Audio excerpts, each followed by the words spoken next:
બાળકને જન્મ આપી થાકી ગયેલી માતાએ પડખું ફેરવ્યું હોય ને એનું તાજું જન્મેલું બાળક દબાઈ ગયું હોય એવું બન્યું છે।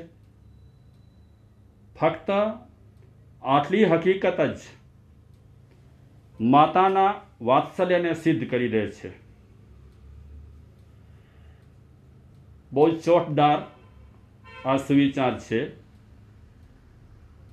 માતાના ભાવ સંતાન પ્રત્યે કેવા હોય અને સંતાન માટે માતા કેટલી તલપતી હોય।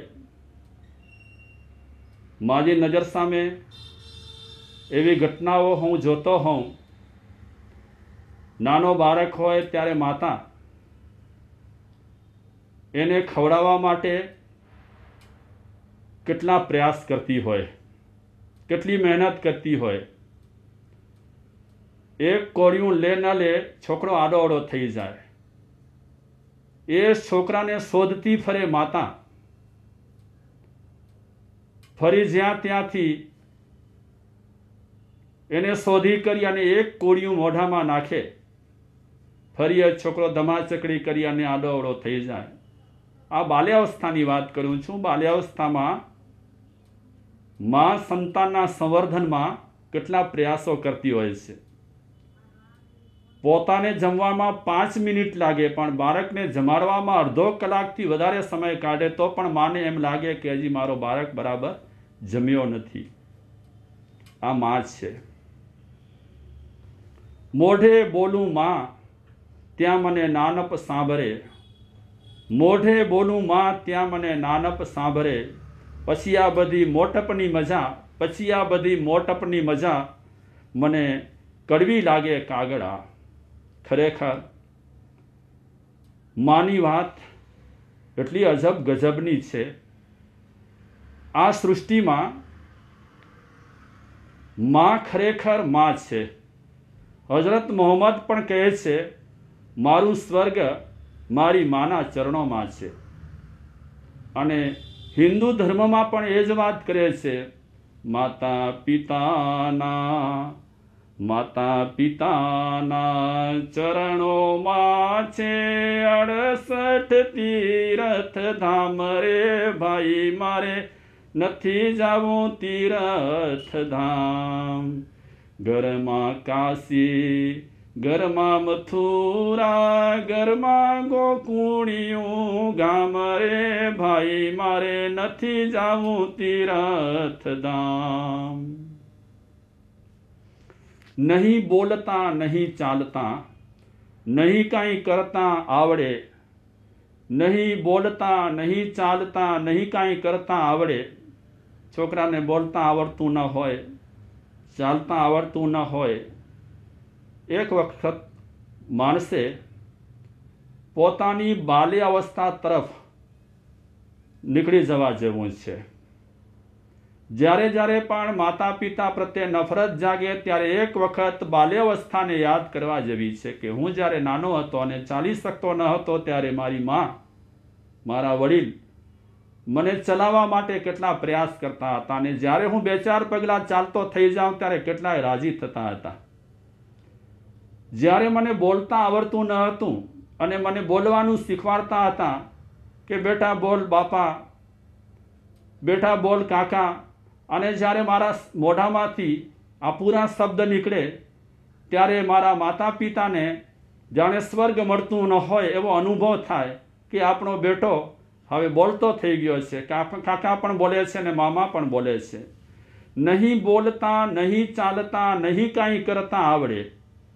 બાલ્યાવસ્થામાં કોઈ પણ જાતની ગતાગમ ન હોય અને એ સમયમાં માતા પિતા બધું શીખવાડતા હોય અને તે પણ હસી હસીને માતા શીખવાડતી હોય। બોલવા માટે પણ માતા યત્ન કરાવતી હોય, ચાલવા માટે માતા યત્ન કરાવતી હોય। લાલન કરે પાલન કરે અતિ પ્રેમથી પિતાવળી। પિતાજી પણ પોતાના બાળક માટે ઘણું કરી છૂટતા હોય છે। એ માતનો ને તાતનો બદલો કઈ રીતે આપણને વાળવો જોઈએ અને કેમ વાળી શકાય એ ખરેખર મોટી વાત રહેલી છે। મનુષ્ય અવતાર તો સારો છે જ, પણ આ અવતાર આપનાર જન્મદાત્રી માતા પણ સરસ રહેલી છે. ચંદનની શીતળતામાં તારે ખોડલે, ચંદનની શીતળતામાં તારે ખોડલે, ને આંખોમાં ઝરમરતી પ્રીત, ને આંખોમાં ઝરમરતી પ્રીત. હારણને ગુગવાતા સાત સાત સમંદરને, હારણને ગુગવાતા સાત સાત સમંદરને, કોયલ શું મીઠું તવ ગીત, કોયલ શું મીઠું તવ ગીત. મીઠલડી હેતાળી ગરવી તું માં, મીઠલડી હેતાળી ગરવી તું માં. આવી છે માતા, બહુ જ હેતાળ અને મીઠી. ભગવાન શ્રી મહાવીર સ્વામી જન્મ્યા ન હતા એનાથી પહેલા માતાનો મહિમા વધારવા માટે એમણે ગર્ભમાં રહી કરી અને હલનચલન બંધ કર્યું હતું. મારી માતાને જરા પણ તકલીફ ન પડવી જોઈએ. આ એકદમ પ્રસિદ્ધ પ્રસંગ રહેલો છે, અને પ્રસંગે પ્રસંગે જ્યારે માની વાત આવે ત્યારે આ મહાવીરનો પ્રસંગ જરૂર ટાંક્યા વિના કોઈ રહેતા નથી. એ મહાવીરનો જીવ જ્યારે માની કુક્ષીમાં હતો ત્યારે જ એણે સંકલ્પ કર્યો હતો પરિસ્થિતિ જોઈને કે માતા પિતા હયાત હોય ત્યાં સુધી મારે સર્વસંગ પરિત્યાગ વ્રત ન લેવો. ભગવાન શ્રી મહાવીર સ્વામીના આત્માએ, એમ કહીએ કે મહાવીર સ્વામીના જીવે, મહાવીર સ્વામીએ માની પ્રતિષ્ઠા માટે જ આ સંકલ્પ કરેલો ન હોય એવું લાગે. અણધાર્યા આવી પડે ગટમાં દુઃખના ઘા, અણધાર્યા આવી પડે ગટમાં દુઃખના ઘા. નાભીથી વેણ નીકળે મોઢે આવે માં, નાભીથી વેણ નીકળે અને મોઢે આવે માં. ગમે તેવી આપણને તકલીફ રહેલી હોય એ તકલીફમાં આપણે માને બહુ જ યાદ કરતા હોઈએ છીએ, કારણ કે માં એ માં છે આપણે કહીએ જ છીએ, બાકી તો વગડાના વાત છે. મને માની મીઠાશ નહીં વિસરે રે, જગમાં અવતરવાનું માધ્યમ તું માવડી. રાખ્યો ઢબુરી મને 9 માસ માવડી, તવ આંખેથી સ્નેહધાર નીતરે રે. મને માની મીઠાશ નહીં વિસરે રે, રાખેલો રોજ મને મલકાતો માવડી. પાયો અમૃત કુંભ છલકાતો માવડી. તારે ઉરે સદભાવના ઉભરે રે, મને માની મીઠાશ નહીં વિસરે રે, મને માની મીઠાશ નહીં વિસરે રે. આ ગીતમાં કવિએ બહુ જ ભાવ ભર્યા છે મા માટે. તો મા બાબતની જ્યારે વાત આવે ત્યારે અનેક ઘટનાઓ મારી નજર સામે તરવરતી હોય છે.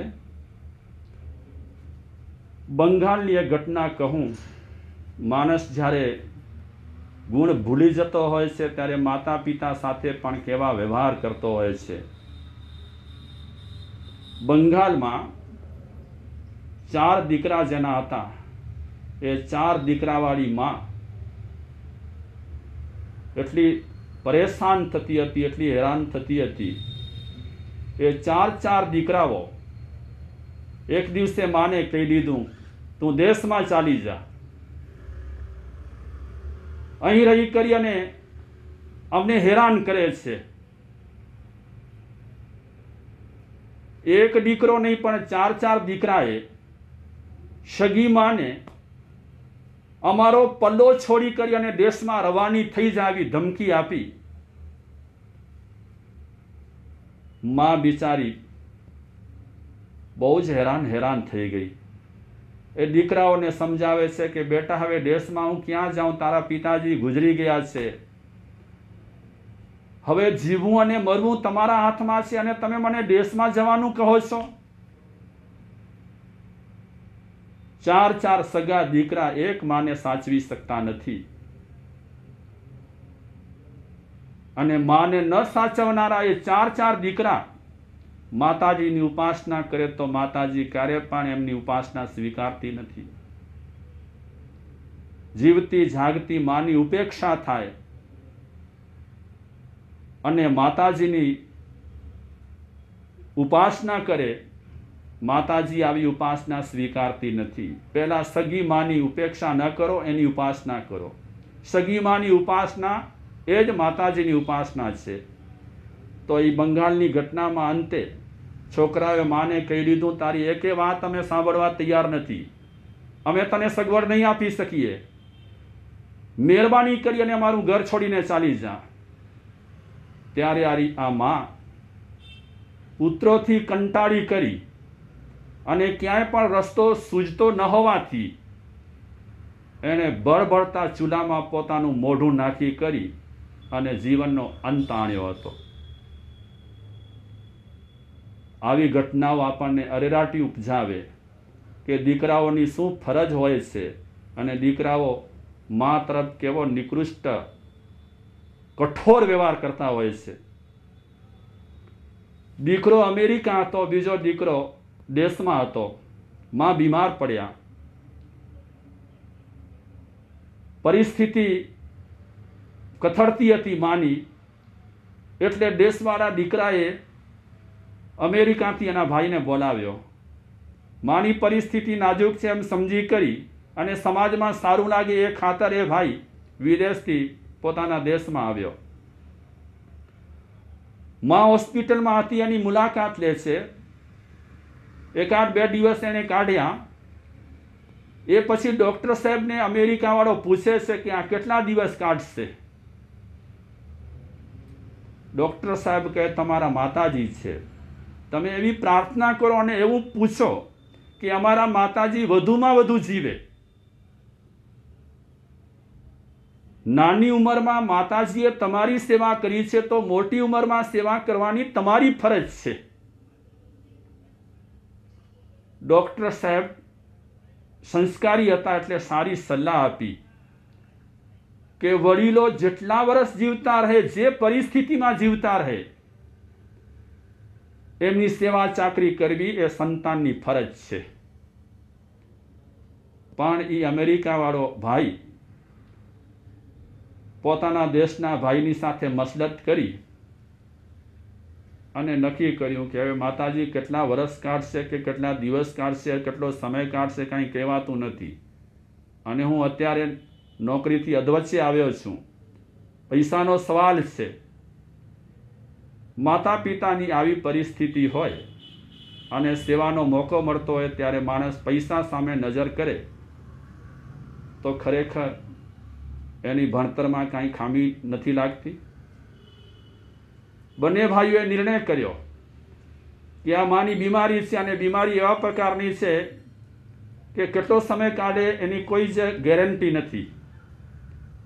રાતોરાત આને બંને ભાઈઓએ નિર્ણય કર્યો અને પોતાની માતાનો સાડી લઈ કરી માતાના ગળામાં સાડી નાખી કરી અને બંને ભાઈઓએ ખેંચાખેંચી કરી અને માતાને પતાવી નાખી. આ ખરેખર સંતાનો માટે લાંછન રૂપ છે, કલંક રૂપ છે. માતા પિતા નસીબ જોગે મળે છે અને આપણને આપણી લાઈફમાં મા બાપ એક જ વખત મળે છે. મા બાપ બીજી વખત મળતા નથી અને બીજી વખત મળે એ ઘણી વખત ઓરિજિનલ મા બાપ હોતા નથી. જનનીની જોડ સખી નહીં જડે રે લોલ, મીઠા મધુને મીઠા મેહુલા રે લોલ. એથી મીઠી છે મોરી માતરે, જનનીની જોડ સખી નહીં જડે રે લોલ. વરસાદ કરતાં પણ અને મધ કરતાં પણ પ્રીતિવાળી લાગણીવાળી માતા એ ખરેખર સૌથી મીઠી છે, મનગમતી છે. અને એ માતા માટે તો આપણે જેટલો ભોગ આપીએ અને એની જેટલી ભક્તિ કરીએ એટલું ઓછું છે. જૈન શાસ્ત્રોમાં માતા પિતા માટે એમ કીધું છે કે આપણા પર એટલો ઉપકાર રહેલો છે આપણે આપણા ચામડીના જૂતિયા બનાવી કરીને એમને પહેરાવીએ, એમને રોજ સવારના નવડાવીએ, ધોવાડીએ, સારા કપડાં પહેરાવીએ, સરસ મજાના સુગંધી પદાર્થોનું વિલેપન કરીએ, જમીન પર આપણે એમને પગ રાખવા પણ ન દઈએ, એમને જ્યાં જવું હોય ત્યાં આપણે આપણા વાહનમાં અથવા તો આપણે કોઈ પણ સગવડ કરીને એમને લઈ જઈએ, તો પણ આ બધું કર્યા છતાં પણ મા બાપના ઋણથી આપણે મુક્ત થઈ શકતા નથી. એટલો મહિમા મા બાપનો રહેલો જ છે. આશુતોષ મુખર્જીની પણ એક ઘટના રહેલી છે. માને બહુ ચાહતા હતા અને એ સમજતા હતા અને એમની એક ધારણા હતી કે માની આજ્ઞામાં મારી પ્રગતિ છે, માં જે કહે તે. કારણ કે માં હંમેશા મારા વિકાસ માટે વિચાર્યું છે. માં ક્યારે પણ મારા વિકાસ માટે ન વિચારે એવું બને જ નહીં. એક સાહિત્યકારની આપણે ઘટના લઈએ.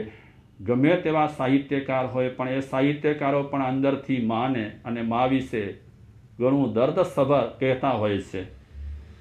આશુતોષ મુખર્જી, એમને એક મોટી પદવી મળવાની હતી. વિદેશમાં જવા માટે કોઈક તરફથી સૂચન પણ કરવામાં આવ્યું હતું, પણ આશુતોષ મુખર્જી એ મોટા માથાના માણસને પણ કહી દીધું કે તમારી આજ્ઞા નહીં માનું, મારી માની આજ્ઞા માનીશ. માં કહેશે કે વિદેશ જવા જેવું છે તો માના કહેવાથી જઈશ, કારણ કે મારા માટે અને મારા જીવનમાં સર્વોપરી મારી માં જ છે. આવા ભણેલા ગણેલા હોશિયાર માણસો, પ્રતિષ્ઠિત માણસો પણ મા માટે આટલું કહેતા હોય અને આટલું કરવા તૈયાર રહેતા હોય તો ખરેખર માનો મહિમા આ જગતમાં અનેરો રહેલો જ છે. એક રચના કહીશ. કડીએ ના ડરવું અંધારે બેઠી છું ને. માં હંમેશા બધાને હિંમત આપે એના બાળકોને. ક્યારે પણ ડરજે નહીં હો બેટા, હું બેઠી છું ને. મૂંઝાવું ના કોઈ મૂંઝારે બેઠી છું ને. ક્યારે પણ કોઈ પ્રસંગે તારે મૂંઝાવું નહીં, હું બેઠી છું ને. માં હંમેશા પોતાના સંતાનોને હિંમત આપતી હોય છે. અભણ છેતરાતી, લૂંટાતી છતાંય કહેતી, ભોળાના ભરપૂર સહારે બેઠી છું ને. માં અભણ હોય, કાંઈ જાણતી ન હોય, છતાં પણ ભણેલા છોકરાને હિંમત આપે કે ભોળા, કાંઈ નથી થવાનું, હું બેઠી છું ને. સારી ડિગ્રી ધરાવનાર સંતાનને પણ અભણ માતા હિંમત આપતી હોય છે. બાપુજી મૂંઝાય આવતા અવસર જોઈ બા કહેતી વારે તહેવારે બેઠી છું ને.